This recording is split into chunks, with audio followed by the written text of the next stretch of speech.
kababaihang mahal sa buhay ko. Ang pagkakataon na ito ay napaka-espesyal para sa akin dahil nakakapag-usap ako sa mga taong mahal na mahal ko at nagkaroon ng malaking impluwensya sa aking buhay. Sa pagtatapos ng buwan ng kababaihan, nais kong magbigay ng pagkilala at pasasalamat sa inyong mga kadakilaan, pagmamahal at pag-aalaga sa amin.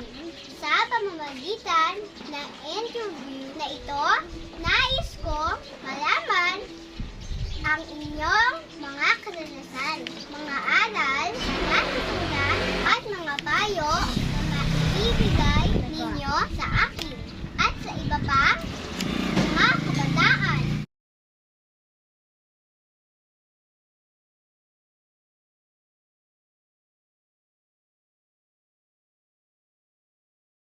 Paano mo binibigyan ng solusyon ang mga suliranin sa buhay? Yung tanong ay, paano ko masusolusyonan ang aking problema o nasusolusyonan ang aking problema? Una, inaalam ko muna ang problema, ang pinagkaugatan nito. Pangalawa, nahingi din ako ng payo sa ibang tao o sa pinagkakatiwalaan ko kung paano nila nasusolusyonan ang ganong problema. Tapos, syempre, nag-pray din ako. Nilalapit ko rin kay God kung ano yung problema ko para mabigyan din ako ng insights or maliwanagan din ako at bigyan din ako ng maliwanag na pag-iisip kung paano nasusolusyonan ang ganitong problema. Tapos, syempre, sa pagkakaalam ko ng problema yun, unti-unti kong inaayos, unti-unti kong binabago. Kasi, ang pag-ayos ng problema, isa-isa lang eh. Pag pinagsabay-sabay mo yung pag-ayos ng problema, walang mangyayari, walang matatapos. Kaya ang ginagawa ko, iniisa-isa ko muna habang matapos ang problema. Unang-una, kaya lang naman nagkakaproblema yung tao is because of the action din niya. So, for me, first is to analyze what is the problem is. Kasi kapag na-analyze mo kung ano nga ba yung problema or natingnan mo siya into a bigger picture, parang mas maintindihan mo kung paano mo masasolve yung problema na yun. Ang pangalawa is to face the consequence also.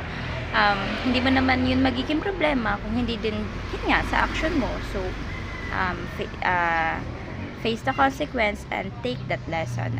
So yun lang. Ano ang iyong payo sa mga kabataan ngayon? Ang maipapayo ko sa mga bataan ngayon ay magkaroon ng tiwala sa sarili.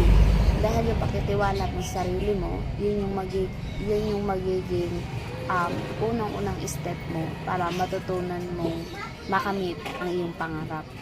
Tapos, magkaroon ka rin ng magandang relasyon sa kapwa mo, sa pamilya mo, sa mga nasa paligid mo. Pangatlo, magkaroon ka ng mataas na pangarap, magkaroon ka din ng magandang ihemplo sa ibang tao para habang tumatanda ka, nababalikan mo at naaalala nila yung lahat ng mga ginawa mo. Yun lang, at saka mag-aral ka ng mabuti. Maraming salamat sa inyong pagtanggap sa aking imbitasyon at sa inyong pagkakataon magbahagi ng inyong mga kwento at karanasan sa akin.